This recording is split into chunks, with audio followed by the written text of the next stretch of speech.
क्या आपने कभी सोचा है कि एक साधारण इंसान जो कभी भोग विलास में डूबा था, अचानक ऐसा तपस्वी बन गया जिसकी दृष्टि मात्र से लोग शांत हो जाते थे, जिसके मुख से वाणी नहीं लेकिन ऊर्जा निकलती थी?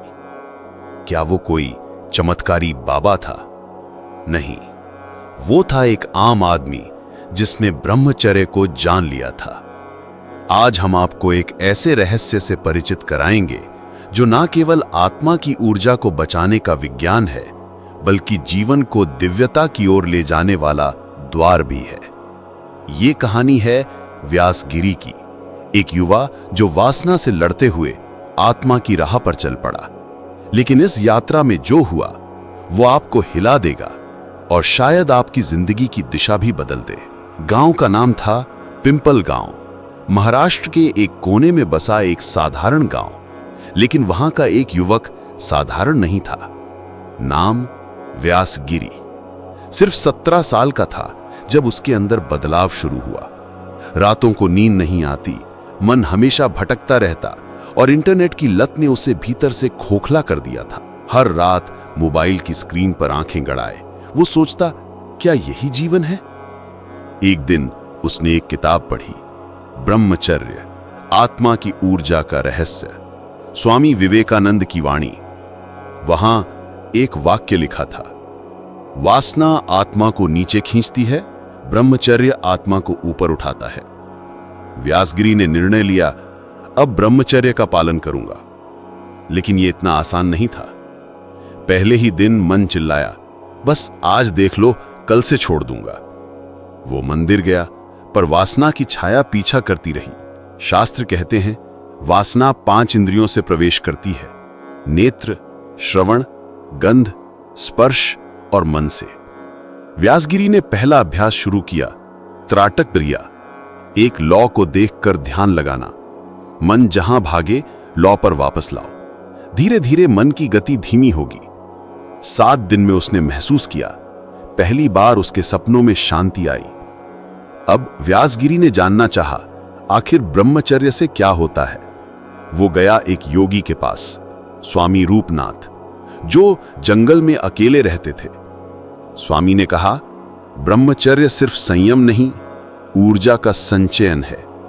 जब वीर्य बाहर निकलता है तो आत्मिक ऊर्जा क्षीण होती है। जब उसे भीतर रोका जाता है तो वो ऊर्जा मस्तिष्क को पुष्ट करती है, जिससे मेधा, ओज, तेज बढ़ता है। जिसने वीर्य की रक्षा की, उसने आत्मा की सीढ़ी पर चढ़ाई की। संस्कृत में कहा गया है, वीर्यम बलम जीवनम, यानी वीर्य ही जीवन शक्ति है। स्वामी रूपनाथ व्यासगिरी की आंखों में गहराई से देख रहे थे। तू वासना से डर रहा है, लेकिन जान ले, वासना कोई राक्षस नहीं, बल्कि भटकी हुई ऊर्जा है। अगर उसे सही दिशा दे दी जाए तो यही ऊर्जा आत्मा की सीढ़ी बन सकती है। फिर उन्होंने 5 गूढ़ रहस्य बताए, जो साधारण लगते हैं, पर हर रहस्य के पीछे छिपा है गहरा ब्रह्म विज्ञान। 1. श्वास की सजगता। जब कामाग्नि उठे, सांस को थाम लो। स्वामी ने कहा, वासना की पहली आहट मन में नहीं, सांसों में होती है। जब तुम उत्तेजित होते हो, तुम्हारी सांस तेज हो जाती है। इसीलिए जैसे ही ऐसा अनुभव हो, तुरंत आंखें बंद करो और गहराई से सांस लो। श्वास को नियंत्रित कर लिया तो काम को बंदी बना लिया। 2. त्राटक, लौ पर टिकी दृष्टि, मन की लगाम। त्राटक यानी एकटक लौ को देखना। स्वामी बोले, नेत्र वासना का सबसे बड़ा द्वार है। जब दृष्टि नियंत्रण में नहीं तो विचार भी नहीं। लेकिन जब तुम एक लौ को बिना पलक झपकाए देखोगे तो तुमने दृष्टि और मन दोनों को वश में कर लिया। 3. मंत्र शक्ति, वासना को शिव में विसर्जित करो। स्वामी ने कहा, वासना की अग्नि को बुझाना नहीं, रूपांतरित करना है। और इसका सबसे तेज उपाय है मंत्र, विशेषकर ओम नमः शिवाय, क्योंकि शिव ही हैं जिनका तीसरा नेत्र वासना को राख कर देता है। शीत जल स्नान, शरीर की कामाग्नि को शांत करना। स्वामी ने कहा, वासना सिर्फ मानसिक नहीं, शारीरिक भी है। शरीर गर्म होता है, ऊर्जा चढ़ती है। इसी ऊर्जा को शांत करने के लिए शास्त्रों ने कहा स्नान।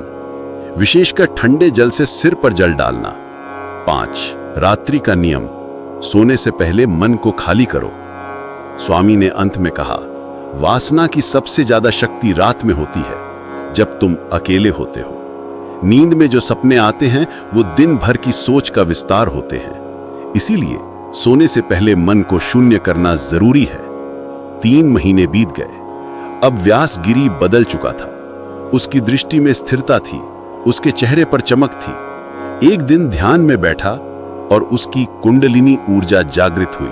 सिर से लेकर रीढ़ तक जैसे बिजली दौड़ गई। पर वो वासना नहीं थी, वो आत्मा की दिव्यता थी। अब उसे समझ आया, वासना जब बाहर जाती है तो हम पशु बनते हैं, जब भीतर रहती है तो देवता बनते हैं। क्या आज का युवा ब्रह्मचारी बन सकता है? हाँ, अगर समझ जाए कि वासना कोई आनंद नहीं बल्कि ऊर्जा की चोरी है। Instant pleasure is equal to permanent weakness.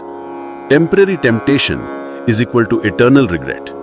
व्यासगिरी आज ऊर्जा विद्या आश्रम चलाता है, जहां वो युवाओं को सिखाता है कैसे जीवन की ऊर्जा को बर्बाद न करें बल्कि आत्मा के उत्थान के लिए उपयोग करें। क्या आप जानते हैं, हर बार जब आप वासना में बहते हैं, आपकी आत्मा थोड़ा और नीचे गिरती है, और जब आप उस पर नियंत्रण करते हैं तो आप ब्रह्म के समीप पहुंचते हैं। ब्रह्मचर्य वो मार्ग है जो शरीर से आत्मा तक की यात्रा करवाता है। अगर इस कहानी ने आपके भीतर एक स्पार्क जगाई है तो इस वीडियो को पूरा देखिए, शेयर कीजिए, क्योंकि आज भी दुनिया को व्यासगिरी जैसे आत्मा योद्धाओं की जरूरत